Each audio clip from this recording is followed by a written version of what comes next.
Divine Mercy Chaplaincy nke Ukochukwu University Teaching Hospital Makuo ka Reverend Father Justin Ezechukwu ekwugo na mmụọ nsọ bụ ya bụ ebe ndabere nke okwukwe ndị na-eso ụzọ Kraịst. Reverend Father Ezechukwu onye mere ka amata nke a n'okwuchukwu ya n'oge ọ na-emerube ofufe nru ụka Pentecost na ya bụ ụlọ ụka sere na nke a na-egosipụta ọmụmụ nke ụka nakwa inye nzukọ nsọ Kraịst ikike ịlụ ọlụ. Onye na-akọrọ anyị ihe gbasara okpukpe bụ Amaka Chibuzokoye gara ebe ofufe nru n'ụlọ ụka ahụ ma weta akụkọ a site n'ụlọ ọrụ anyị.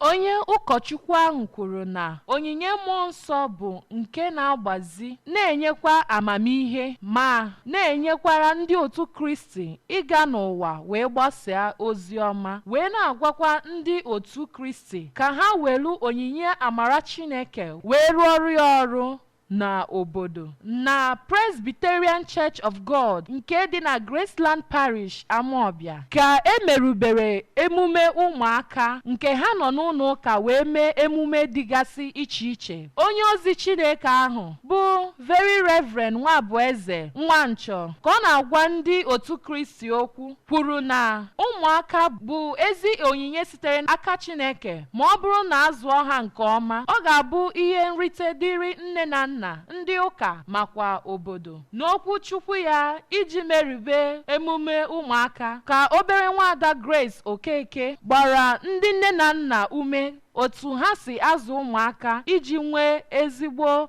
akparamagwa. Ekpere dị iche iche bụ nke ekpere na iguzobe ọchịchị ọhụrụ na ala Nigeria.